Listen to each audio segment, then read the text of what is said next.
7º ano, boa tarde.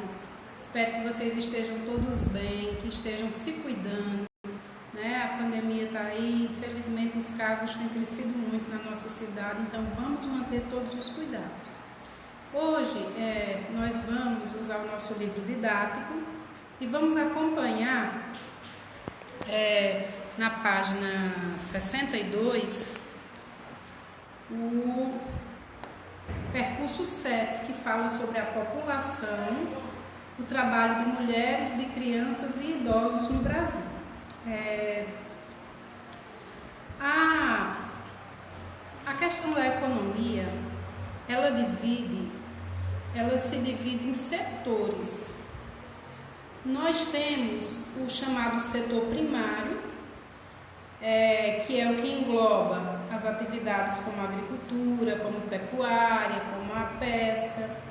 Nós temos o setor secundário, que ele vai abranger a questão das indústrias e da construção civil. Nós temos o chamado setor terciário, que é onde está englobado o comércio e a prestação de serviços. Por fim, devido à tecnologia, à questão da informática, nos últimos anos foi criado um quarto setor, chamado de setor quaternário, que ele está voltado para essa questão de tecnologia da informação, informática, computadores, esse tipo de coisa. Então, a distribuição da população em relação à economia, ela atende esses 4 setores, né? Então, por exemplo, o IBGE, que é o Instituto Brasileiro de Geografia e Estatística, que a gente já estudou na aula passada, que faz pesquisas para avaliar a questão da população brasileira, em pesquisas feitas na década de 1940, a gente via que a maior parte da população, né, ela estava no setor primário, ou seja, a grande parte das pessoas do Brasil, cerca de 70% das pessoas no Brasil estavam ocupadas no setor primário, ou seja, na agricultura, na pecuária, na pesca. Com o passar do tempo, isso vem mudando bastante.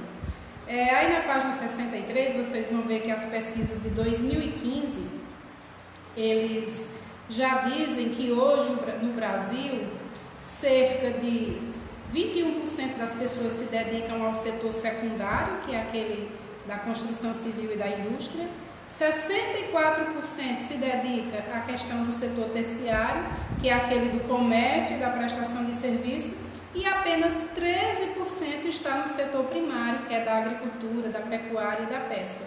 Então, nesses últimos anos, houve uma grande mudança na relação dessa ocupação no Brasil.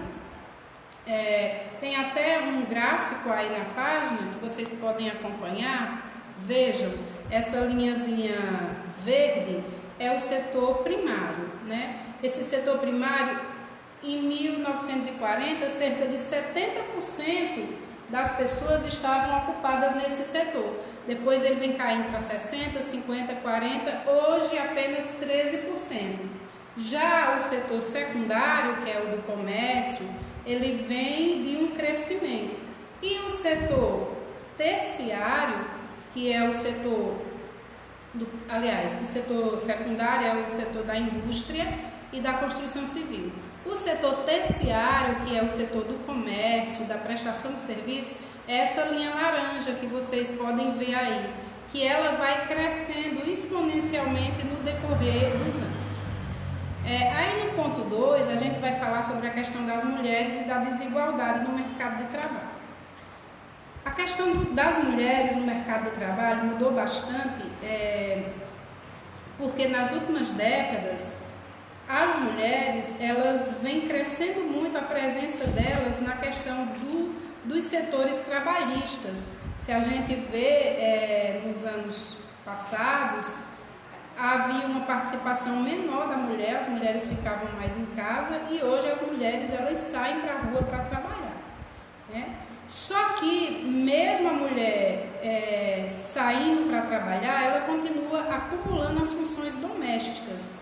A mulher sai para trabalhar, mas quando ela volta, na grande maioria dos casos ainda ela é responsável pela casa, pelos filhos, né? é uma atividade que poucos homens dividem com as mulheres, mesmo os dois trabalhando fora. Outra coisa também que vocês podem acompanhar aí na página seguinte é a questão da desigualdade de rendimentos entre homens e mulheres. Isso vem melhorando um pouco no Brasil, mas a realidade é que os homens ainda ganham mais do que as mulheres, muitas vezes exercendo a mesma função, porque isso vem de um preconceito que a gente ainda tem enraizado na nossa cultura.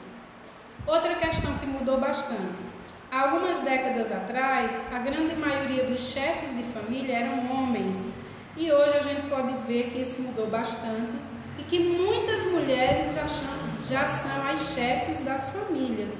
Isso porque foram abandonadas ou se separaram dos seus maridos, ou eles foram trabalhar em outro lugar. Então vejam, aí na página seguinte, nós temos na página 65 um mapa que mostra quanto mais escura a região, maior a participação das mulheres como chefe de família.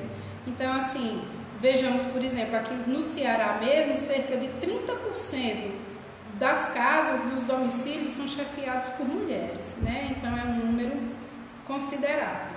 Outra coisa que vocês também podem analisar nesse gráfico aí abaixo é que a escolaridade das mulheres é bem maior do que a escolaridade dos homens. Vejam, em 2005, cerca de 18% dos homens terminavam o ensino médio e as mulheres eram 19%, né?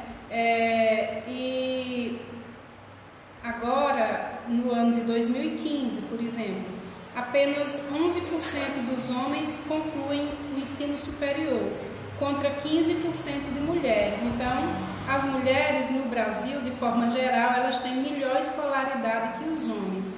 Mas isso não significa que elas ganhem melhor do que os homens por conta disso.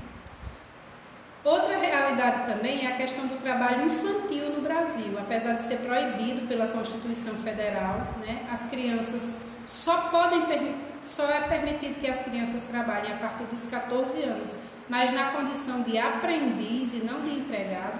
Mesmo assim, a realidade é que ainda existe muito trabalho infantil no Brasil. Apesar de que vem melhorando bastante, mas isso é uma realidade que ainda existe, o que é proibido, né?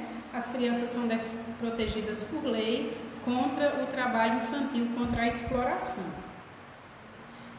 No item 4, vocês vejam a pirâmide etária do Brasil.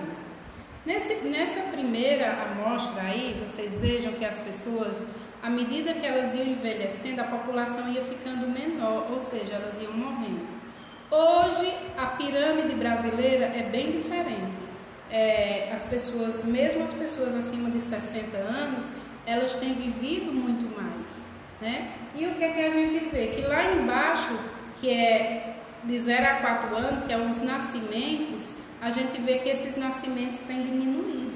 Então, tem nascido menos pessoas. Com isso, há o fenômeno de envelhecimento da população, né? Isso devido a vários fatores que a gente já viu em aulas passadas, né? As pessoas estão se preservando mais, estão fazendo planejamento familiar, estão evitando ter muitos filhos, mas isso faz com que o número de crianças diminua e a população do Brasil ela tem envelhecido. E o envelhecimento da população ele traz consequências para o país. Principalmente a questão da previdência social. O que é a previdência social? A questão da aposentadoria, porque as pessoas, durante um determinado período da vida, elas são ativas, elas têm condições de trabalho. Quando elas chegam numa determinada idade, já pelo avanço, pela questão de doenças e tudo mais, elas não têm mais essa condição de estar no mercado de trabalho. Por isso, elas precisam do apoio da previdência social, que é de uma aposentadoria. Então, esse crescimento da população, esse envelhecimento da população, tem causado também um grande impacto sobre a questão da previdência social no Brasil e é uma das grandes preocupações para o país é oferecer uma qualidade de vida, assistência à saúde, assistência familiar e uma assistência econômica através da previdência social aos idosos. Gente, hoje eu não vou passar uma atividade para vocês. Eu gostaria que vocês lessem bastante, da página 62 até a página 67, porque na próxima aula nós vamos fazer a nossa avaliação sobre esse assunto, da página 62 até a página 67, população e trabalho. Então, hoje nós não teremos uma atividade escrita. A atividade vai ser ler essas páginas para a avaliação na próxima aula, tá bom? Boa tarde a todos e fiquem com Deus.